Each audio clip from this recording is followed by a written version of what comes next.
Well, good morning, everyone, subscribers, new viewers here at Worthy Ready.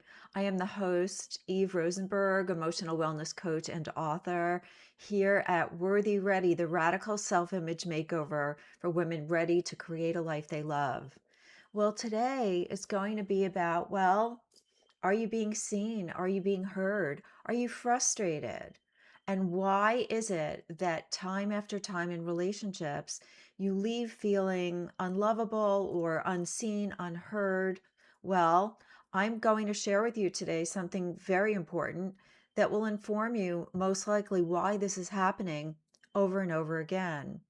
Well, let's just say that if you're not experiencing the relationships that you want in your life, if you're not experiencing a close and bonded relationship with yourself, it's most likely that you are hiding.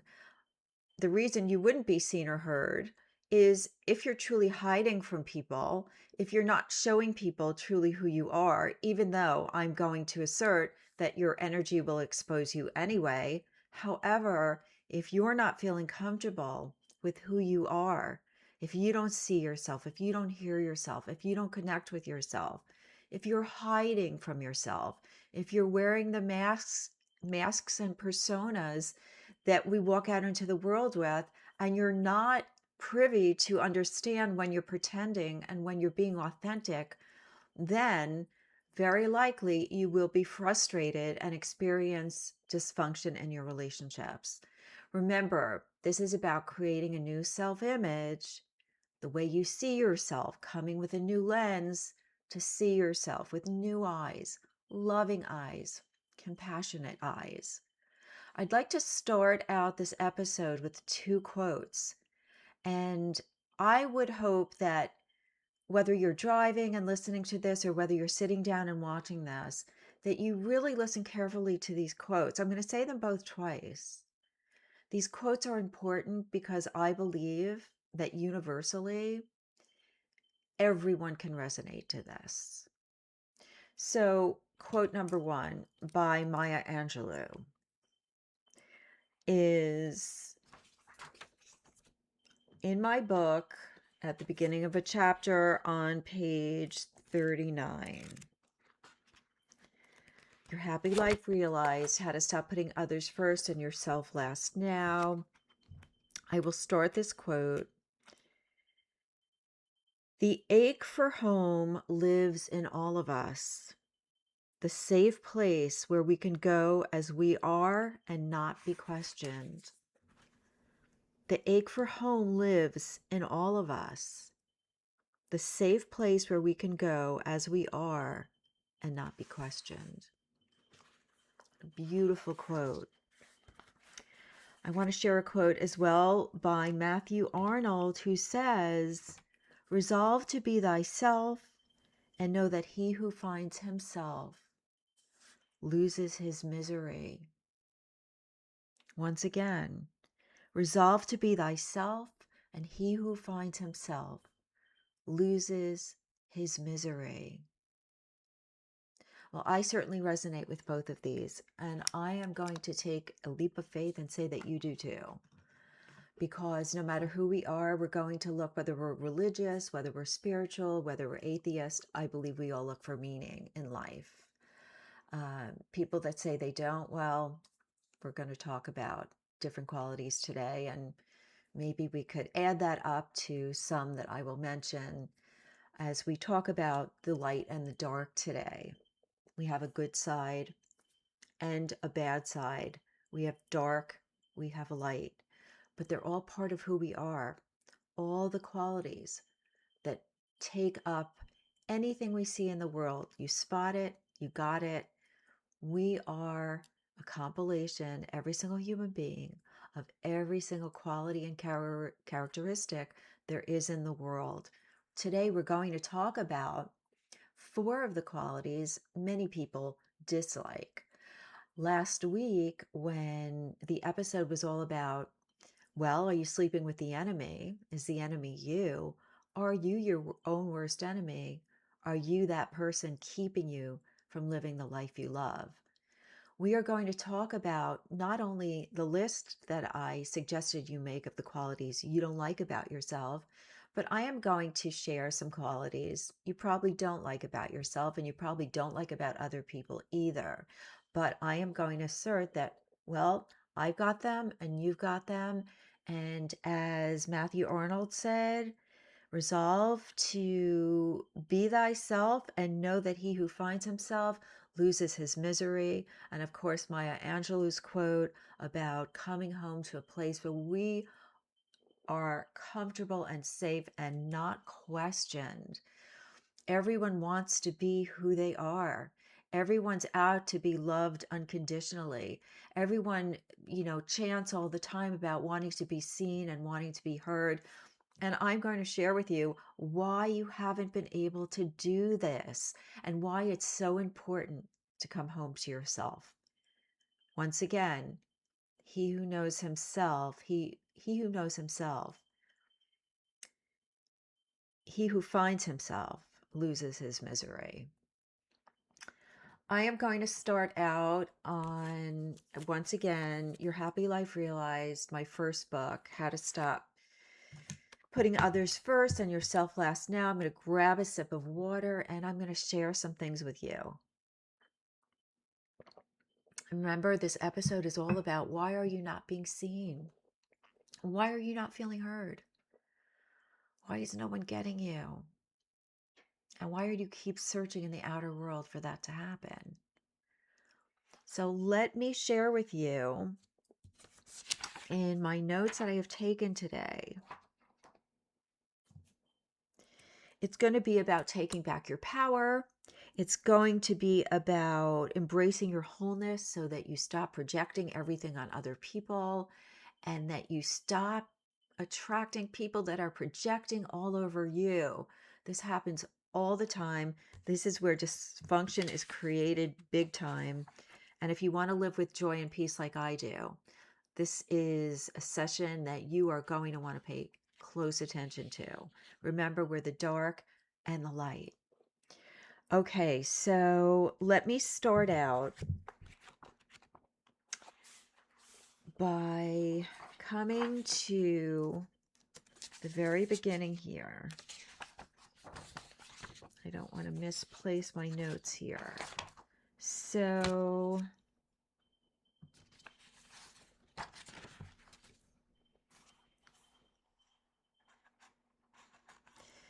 let's start here on page 83 of the paperback version of Your Happy Life Realized.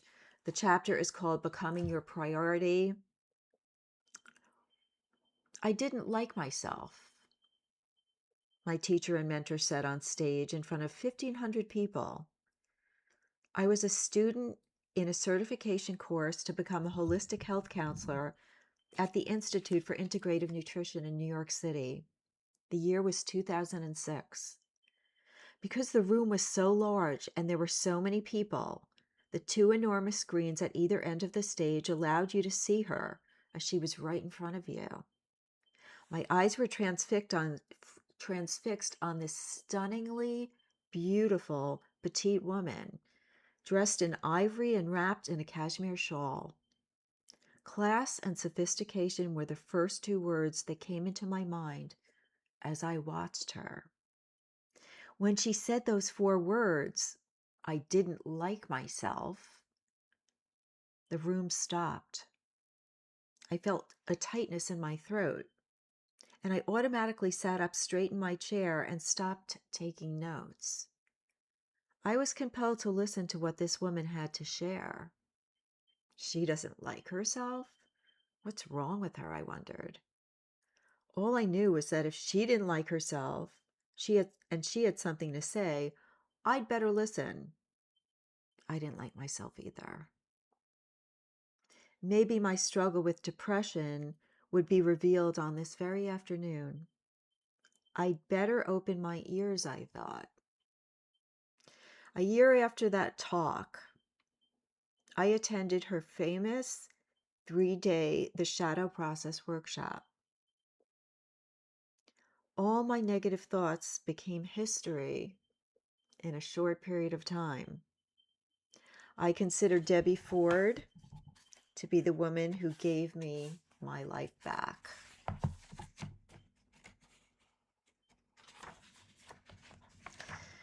The late Debbie Ford was one of the most brilliant people I've ever met. She was the author of 9 New York Times best-selling books, movie producer of The Shadow Effect, creator and facilitator of the Shadow Process Workshop, and the founder of the Ford Institute for Transformational Training. I am honored and privileged to have trained with her and coached people through many of her effective transformational coaching models.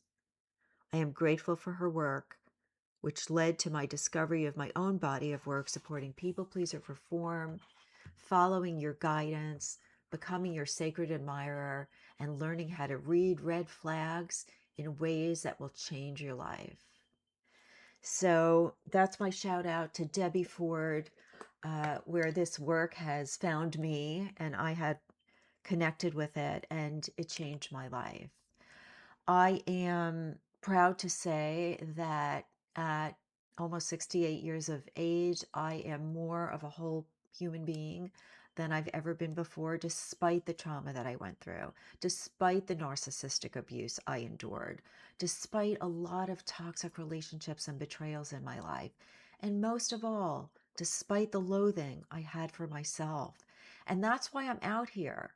I'm angry. I'm angry that we take on this misguidance and this conditioning that has us hide not only our dark, but when we're hiding our dark, we're hiding our light. I just had lunch over at a lovely couple's home, dear friends of mine. And at this beautifully set table, there's a beautiful book and a bookmark with a beautiful flower and, a beautiful drawing and painting of a flower. And I asked the host, "Did you paint this? Did you create this?" And she said, "Yes, I drew it, I painted it." Everyone at the table had a different flower, a different bookmark. And I looked at her and I said, "You're hiding from us." And I want to say this out to you too. You're hiding from us. You're hiding from yourself and you're hiding from us. It's time to stop hiding and it's time to start shining. Remember, this is a radical self-image makeover. We want to see ourselves. We have to see ourselves first. Nobody's going to see you. Nobody's going to hear you. Nobody's going to get you until you see, hear, and get you first. So today, since we all have both dark and light, I'm going to read some things from my chapter in Your Happy Life Realized, How to Stop Putting Others First and Yourself Last Now, about 4 qualities I bet when you hear them, you may not even think you are, and I'm going to assure you, you are, and that everyone you know has these qualities as well. Let me take another sip of water. You may want to sit down. You may want to take notes. And you may want to get the book, because everything I've been talking about so far is in this book. And I have other books, and we're going to be talking about a lot of things in my books because I wrote them for you. I'm going to talk about them here. And, well, I'm even going to do a course in red flags coming up soon in this Worthy Ready channel. And I'll also hop on Instagram with a course in red flags as well. So starting now, let me go to my notes on what we're going to talk about here. And this is on page 139 of Your Happy Life Realized, where I'm going to talk about 4 qualities that you are going to, may upset you. And I'd love to have it if you comment. I'd love to know what you think. And I'd love to know if you like this content. Okay, here we go. Chapter 19, page 139 in the paperback version of Your Happy Life Realized. Let's start out with Thomas Burton's quote, "You spot it, you got it." Merriam-Webster defines a loser as someone or something that loses a game. Let me backtrack, excuse me. The name of this chapter is called Loser, Liar, Phony, Fraud. Loser, liar, phony, fraud. I bet some of you are sitting up a little bit more eager right now, wanting to know how you're that. How are you a loser? How are you a liar? How are you a phony and how are you a fraud? Well, I'm going to give you some examples, and I'm also going to assert that once you embrace these qualities and use them to benefit you, you'll stop projecting them on other people, you'll stop attracting all this kind, and you'll have more compassion for the quality, and you'll bring them out at appropriate times when, well, it pays to be them. So, well, listen and learn and discover what I have incorporated in my life that has freed me. Once again, Merriam-Webster defines a loser as someone or something that loses a game, contest, etc. Someone who is harmed or put in a worse position as a result of something. A person who is not successful, attractive, etc. Well, let me assert, everyone is a loser at one time or another. Sometimes we lose at a game. I know some of you play cards because I know some of you who subscribe. Sometimes we lose. Sometimes things happen in life and we experience loss. Sometimes we're unsuccessful at the things we set out to do. As I've explained in different chapters, it's essential that we own all of the qualities that we possess, the good and the bad. Life becomes liberating when we can be with all of who we are without judging ourselves as wrong and bad. Accepting the loser in ourselves is part of that process. So let's talk about the loser. "I could kick myself. I'm so stupid," said Amy, my client. As Amy's coach, I had to sympathize with the pain and shame she felt around not finishing school. I also wanted to support her in making peace with what she didn't want to be, a loser. I assured Amy that everyone has a loser part. To counteract the loser mentality, you can adopt a "so what" attitude. As you consider how you became a loser, ask yourself, so what? You might be surprised, like Amy was, how losing one thing helped her gain another. To help Amy explore her loser part more effectively, I asked Amy, well, what was going on at that time in your life when you dropped out of school? Well, she said, I didn't know what I wanted to major in. Nothing really interested me. I didn't enjoy studying and I felt confused. So, I prompted, well, I took a job in a local restaurant. And then she started laughing. "What's so funny?" I said. "I get it now," she said. "I see that my job at the steakhouse supported me in discovering my love of food and cooking. To this day, I love to entertain. I make all sorts of dishes from scratch and lavish people with beautiful presentations that have them taking out their cameras to photograph their dinner plates." Amy's excitement was palpable. "The girl who dropped out of college found her love after all," I said, smiling. Amy's loser part, the college dropout, helped her discover her love and place in the world. She now understood that sometimes the qualities we don't want to emerge often help us find our way. Shortly after our session, Amy revealed that she'd signed up for a cooking school, something she wanted to do for years. She was elated that she reconnected with her loser part, so that she could reconnect to her passion of cooking and food. Today, Amy has a thriving business. She teaches people in her community how to cook and throw memorable dinner parties. She's proud of herself and has never forgotten that her loser helped her find her way. Wow, right? I love my loser part. If I lose at one thing, I allow that and I look for something else. I find something else. Your loser part will lead you to find what you're missing. It's time to embrace the loser. And sometimes just to make peace when we experience loss in life. People die, there's loss, there's things, we grieve.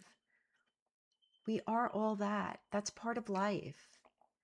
And we are a loser. So instead of projecting on all the people out there that are quitting or losing or the way that we constantly project, it's because we don't own the loser part in ourselves. That's why we have to see it in other people, because it's part of who we are. And despite what you may think, the first part of our life, we're cutting off from who we are. And then most of the rest of our life, we're trying to find ourselves and get ourselves back. This kind of work gives you yourself back. So there's the loser. Okay, let's talk about the liar now. People pleasers, I like to talk about them. And this book, by the way, is a lot about people pleaser reform. It's one of the things that I stand for and am an advocate for and believe highly in, that the people pleaser is a major loser in life, a major loser in connecting with the self, a major loser in authentic relationships. So let's go to the liar. People pleasers are often skilled liars. According to Merriam-Webster, a liar is a person who tells lies and defines lying as marked by or containing untrue statements that are false. Most people pleasers, in my opinion, believe they're more honest than most. So learning that lying is in their wheelhouse is hard to swallow, and I bet it is for a lot of you. The truth is, people pleasers have no choice but to lie because they're going against many of their true feelings. So, as not to disappoint anyone, they have to pretend much of the time and make up false statements. They are lying much of the time, especially to themselves. Saying yes when you mean no is a lie. Abandoning your needs and desires is living a lie. As is manipulating the circumstances and people around you to make sure you're loved and accepted. Doing this means you must tell many lies. Don't shut down this video and don't close the book if you're feeling defensive. It doesn't feel good to think of yourself as a liar, but people pleasers excel at lying. So stick with me, because accepting and practicing my suggestions will bring you liberation and peace and allow you to reform from this destructive behavior. Years ago, attending one of Debbie Ford's workshops, she was encouraging attendees to embrace the qualities they disliked about themselves. When she held up the liar card, one man insisted, "He never lies." Debbie created several scenarios to help him see that, well, in fact, he does lie. But each time he had evidence that he didn't. His wife, sitting next to him of 30 years, stood up and defended him as well. "Believe me, I've been married to him for 30 years. The man does not lie." Well, Debbie couldn't find anything to support him in seeing it. But after the lunch break, she called on this man once again. "Hey, Joe, let me ask you something." And Joe sat up in his chair with a smirk on his face, ready to defeat Debbie once again. "Joe, did you ever lie on your tax returns?"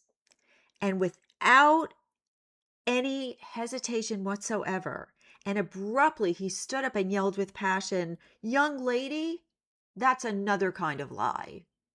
And the whole room laughed, and continued laughing.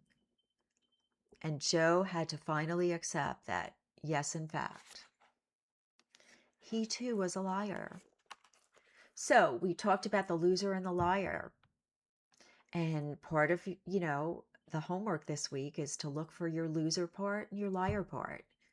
And I promise you, when you find these parts of yourself and the gifts that they brought you, because that's what we're going to look for, the gifts these qualities bring you, these are examples. Believe it or not, Joe, after a while during this workshop, was relieved to find out that he was a liar. He admitted to all of us that it was painstaking to never lie anywhere. And boy, did he share that he attracted lots of liars, because if we're not comfortable with the quality in ourselves, that's where we will project on others and we will bring others towards us. Another sip of water. There's a lot to swallow here. Let's go on to the phony and the fraud.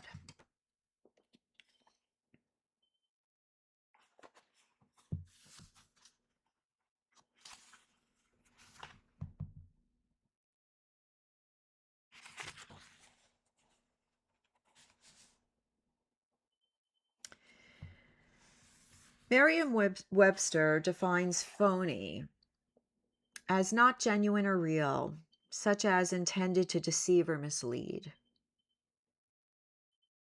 Well, it's not exactly the nicest thing to be, is it? And yet, well, we all do it. We put on a happy face at one time or another and graciously interact with others for an agenda. Sometimes we mean what we're doing, what we're saying, and well, sometimes we don't. When we're knowingly pretending or coming on strong, we're being phony. Just like the loser and the liar, the phony is a part of all of us, and it's an especially useful persona. People pleasers don't realize how skilled they are at being phony. Because the agenda is to be liked at all costs, the people pleaser must be on at all times. To do this requires us to be phony and animated as long as we're interacting with people we're interested in winning over. If you're a long-term people pleaser, you already know this. You may not feel comfortable admitting it, though. So I will share a story to drive in the phony quality and how I projected it on others, how I saw it from others, and owned it myself. I was almost knocked down by the crowd of people that ran toward me in the restaurant. Wow, I said aloud as I stood up to give my 60-second infomercial at a network group I was considering joining. What a warm welcome from all of you. Thank you.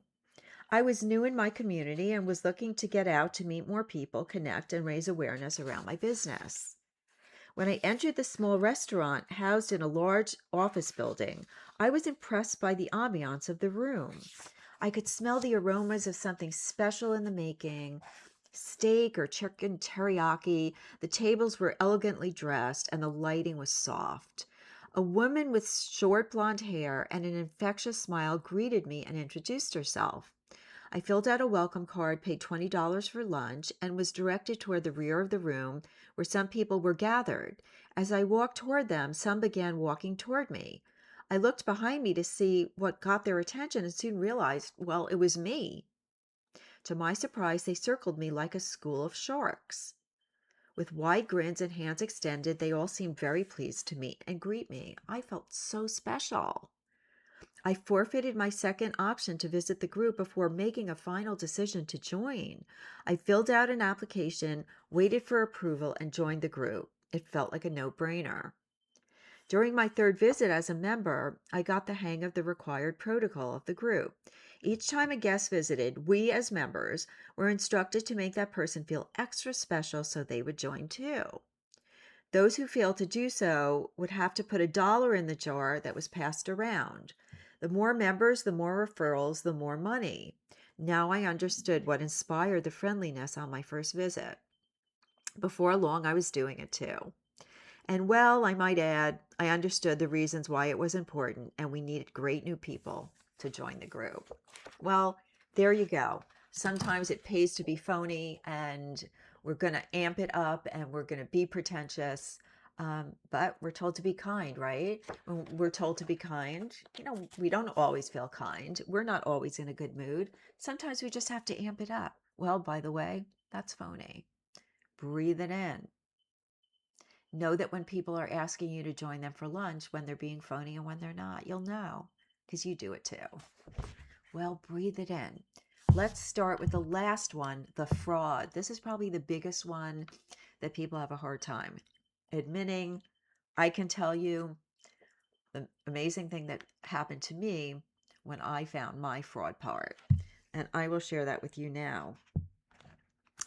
Let's see. The fraud. Have you ever felt like a fraud? If so, you're in good company. Merriam-Webster defines fraud as a person who is not what he or she pretends to be. Another way to say this is you're not walking your talk. That's what I'm going to tell you. You're not walking your talk when you're the fraud. If this describes your behavior, you might be able to relate to my story. You're a fraud, I declared aloud to myself on a rainy Thursday night. Thankfully, I was home alone. The year was 2006. I had graduated from the Institute for Integrative Nutrition as a certified holistic health counselor and was counseling clients at my posh New York City apartment. My program consisted of healthy eating tips and ways to overcome emotional eating issues. I prided myself on being slim, well-dressed, and knowledgeable on the ins and outs of nutrition. And since I was an emotional eater most of my life, I understood the struggles many of my clients faced around food. I took their success seriously and encouraged them to stick with my program in part because I was a people pleaser. After I said goodnight to my last client of the day, I changed into my PJs, ordered my dinner over the phone, and prepared my favorite martini straight up with olives. I relaxed in my elegant living room, the same room in which I advised my clients to become healthier. Sinking into my comfy couch, I relaxed as I drank my martini and smoked cigarettes. All the while, I fantasized about my life and where I saw myself in the future. Once my pizza arrived and I downed 3 slices, reality hit me hard. This ritual I'd been practicing was feeling increasingly uncomfortable. What am I doing? How can I continue this way? This is wrong. I chided myself in my head. You're a fraud, I blurted out. I continued to breathe myself. I continued to berate myself silently. How can you counsel people about health during the day and live this contradictory lifestyle at night? I had tricked myself into believing that I was walking my talk. I went to the gym every morning. I kept up on the latest information to share with my clients. But when I opened the windows at night and early the next morning to make sure the cigarette smell would disperse, I knew I was hiding something. I didn't want my clients to know what a fraud I was. Well, this experience changed my life. I had a choice. I give up drinking, smoking, and overindulging in unhealthy food, or I continue my bad habits and I get a new job. Well, getting a new job was the wrong choice since my heart was invested in helping people. And I regret walking away from this opportunity. But keeping my negative patterns in place wasn't serving me either. With that profound awareness, I put out my last cigarette and poured my vodka down the drain. I have never looked back and never had another cigarette. I had a drink here and there, but not like I was drinking. I never looked back except to celebrate that night that I met the fraud part of me face to face. and wonder at how I've experienced so much growth since then. The greatest lesson was realizing that I was hiding all along. I wasn't okay with what I was doing, and I was ashamed of the part of me that was preaching one thing and doing another. Just like with the loser, liar, and phony qualities, the fraud is part of who we are at various times in our lives. People pleasers who are continuously deceptive with themselves and others master these qualities every day unconsciously. Well, I'm going to leave you with this today. I think this was a lot for today, certainly a lot to swallow.